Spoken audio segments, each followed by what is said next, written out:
नमस्कार मित्रों, मैं हूं डॉक्टर हरिनिवास। चैनल है संस्कृत साहित्य एवं संस्कृति। अभी तक आप आनंद ले रहे थे वेदांत सार का। अभ्यासक्रम के अनुसार जब हमने भारतीय दर्शन में प्रवेश किया तो भारतीय दर्शन में जो अभ्यासक्रम में अधिकांशता हैं उन तर्क संग्रह, सांख्य कारिका और वेदांत सार को हमने पूरा किया। जैन दर्शन, बौद्ध दर्शन, इन सब के ऊपर भी या इनके कुछ सिद्धांतों के ऊपर निबंध वगैरह पूछे जाते हैं। बहुत पहले उसके ऊपर जब मैं वर्ग लिया करता था, लॉकडाउन का टाइम था, तो उस पर चर्चा हुई थी, लेकिन संभवतः वो वीडियो या तो अपलोड नहीं हुए हैं या किसी प्रकार से अप्राप्य हो गए हैं। तो अगर आपको आवश्यकता होगी तो फिर से उनके ऊपर वीडियो डालेंगे। लेकिन आज अपना बचपन याद आ गया जब मुझसे कहा गया कि आपके चैनल पे बच्चों के लिए कुछ नहीं है। आपने उपनिषद, रामायण, महाभारत, अभी भक्तों की कथाएं चल रही हैं, बड़ी बड़ी तो बहुत सारी बातें चल रही हैं, लेकिन छोटे बच्चों के लिए आपने कुछ भी प्रस्तुत नहीं किया है। तो मैंने कहा कि ठीक है, महाभारत की कथाएं भी बच्चों के लिए उपयोगी हैं। तो फिर मुझे याद आया कि मैंने जहां से शुरुआत की थी, क्यों ना उस हितोपदेश को लिया जाए। तो आज से हम एक नई प्लेलिस्ट की शुरुआत कर रहे हैं। प्लेलिस्ट तो पंचतंत्र रहेगी, जिसमें पंचतंत्र की कथाएं मिलेंगी आपको। वैसे तो पंचतंत्र की कथाओं पे बच्चों के लिए बहुत सारे वीडियो मिलते हैं, लेकिन ये चीज़ें अभ्यासक्रम में भी हैं, अलग अलग यूनिवर्सिटी में हैं, अलग अलग संस्कृत विद्यालयों में हैं, तो उन बालकों के लिए भी उपयोगी रहेगा। इसलिए आज से हम प्रारंभ कर रहे हैं हितोपदेश का। जैसा इसका नाम है हितोपदेश, आप जैसे जैसे इसको सुनेंगे, पढ़ेंगे, हितकर उपदेश ही इसमें है, ये तो स्पष्ट ज्ञात हो ही जाएगा।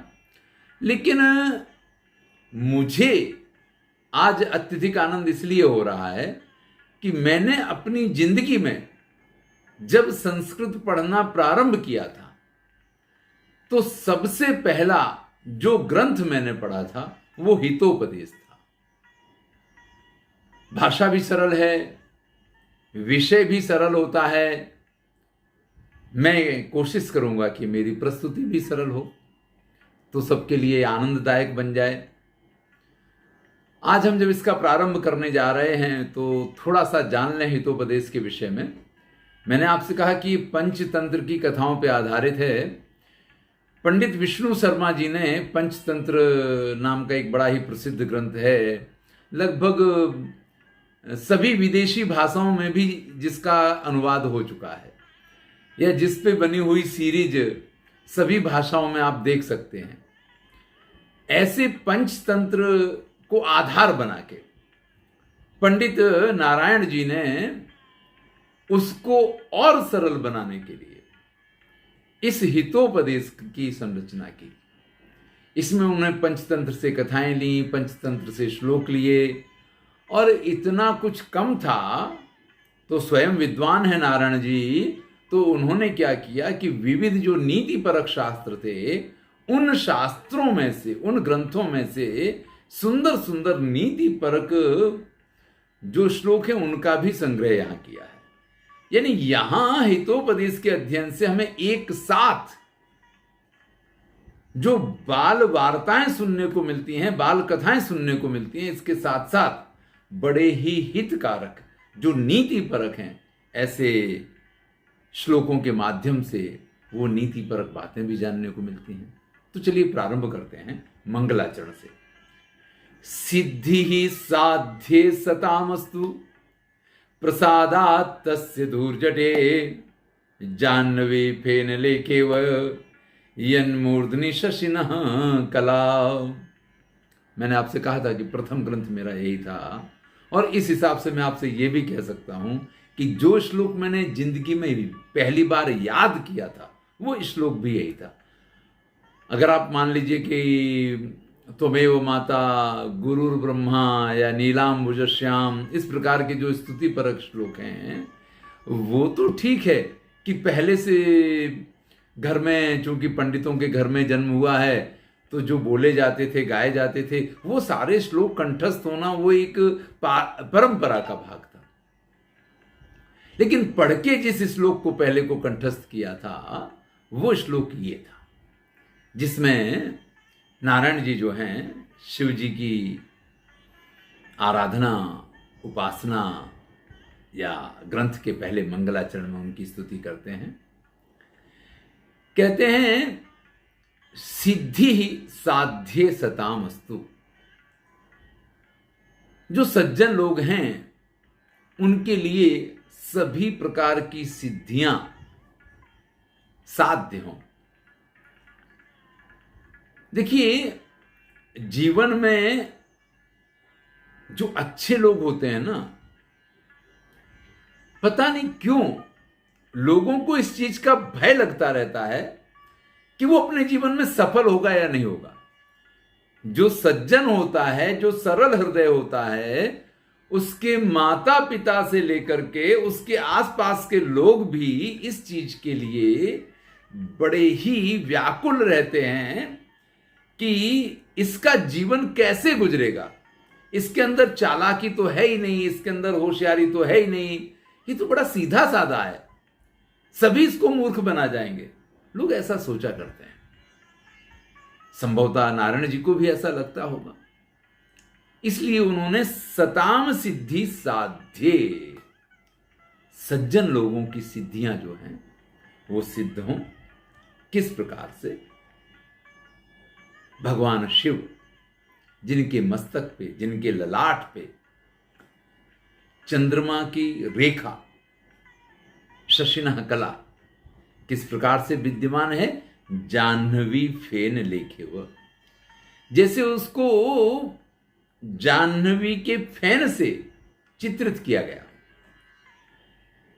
जाह्नवी मां गंगा का नाम है, तो मां गंगा का प्रवाह अत्यंत ऊपर से शिव की जटाओं में गिरता है और इसके कारण उसमें जो फैन उत्पन्न होता है, उस फैन से जो चंद्रमा की कला बनाई गई है, इस प्रकार से उन धूर जटी, वो जटाधारी जो शिव हैं, उनकी कृपा से जो भी सज्जन लोग हैं, उनके जो भी कार्य हैं वो सिद्ध हों।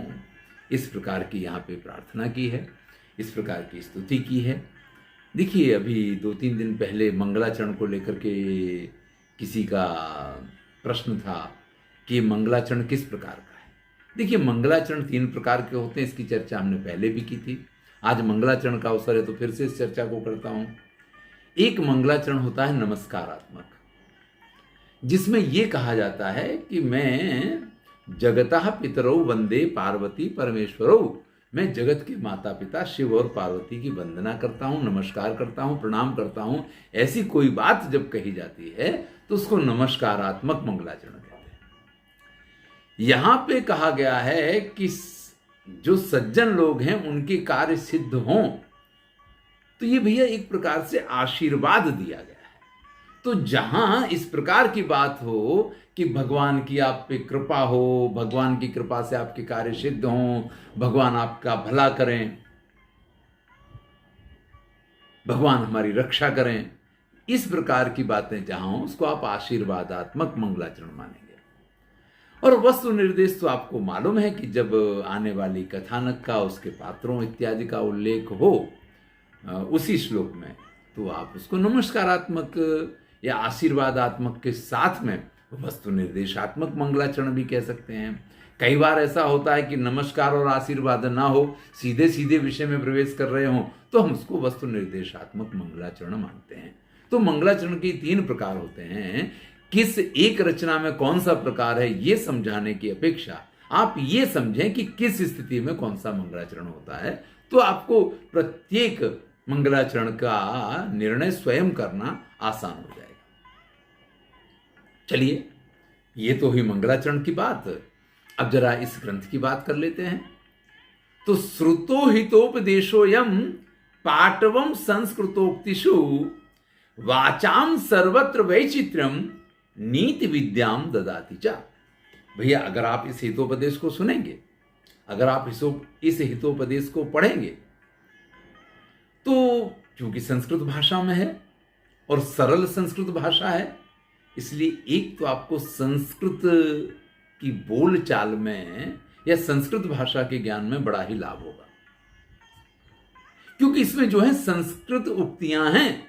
और जब संस्कृत की उक्तियां हैं तो आप अपनी भाषा में, आप अपने वाक्य के प्रयोग में उन संस्कृत की उक्तियों का प्रयोग अगर करने लग जाते हैं तो आपकी भाषा संस्कृत प्रधान हो जाएगी। आप चाहे गुजराती बोलते हो, आप चाहे हिंदी बोलते हो, आप चाहे बंगला बोलते हो, आप चाहे उड़िया बोलते हो, आप चाहे मराठी बोलते हो, आप कोई भी भाषा बोलते हो, लेकिन उसमें संस्कृत की पंक्ति का बीच में आ जाना, संस्कृत की उक्ति का बीच में आ जाना, आपको संस्कृत का विद्वान बताता है कि आप संस्कृत के विद्वान हैं। तो सबसे पहला फायदा ये होगा इसका, सबसे पहला लाभ जो है वो आप ये मान लीजिए कि जब आप हितोपदेश को पढ़ेंगे, इसके श्लोकों को, नीतिपरक बातों को जानेंगे, तो उन नीतिपरक बातों में से जो संस्कृत की उक्तियां हैं वो अनायास आपको याद हो जाएंगी। और जब अनायास कोई चीज आपको याद होती है तो वो आपके वाणी व्यवहार में भी आ जाती है। तो हितोपदेशो अयम श्रुतो, जिसने ये हितोपदेश सुना, पाठवम संस्कृतोक्तिषु, वो संस्कृत की उक्तियों में पटु हो जाता है, यानी उसको संस्कृत की बहुत सारी उक्तियां याद हो जाती हैं। वाचाम सर्वत्र वैचित्र्यम, फिर क्या है, उसकी वाणी में विदग्धता, विद्वत्ता, वैचित्र और नीतिमत्ता। मतलब जब भी आप बात करेंगे और कोई हितोपदेश की पंक्ति वहां पे आप जब उद्धृत करेंगे, वहां जब आप उसको कोट करेंगे, तो इससे आपकी संस्कृत ज्ञान की, इससे आपकी नीतिपरक ज्ञान की और वाणी की विदग्धता, ये सारी चीजें आपको एक साथ प्राप्त होती है। तो भैया हितोपदेश को सुनिए। और सबसे महत्वपूर्ण यहां क्या कहा गया है कि इसमें जो संस्कृत की उक्तियां हैं उनको याद कीजिए, उनको तैयार कीजिए, और वो इतनी सरल भाषा में है कि बड़ी सरलता से तैयार हो जाते हैं। तो इस वीडियो में इतना ही।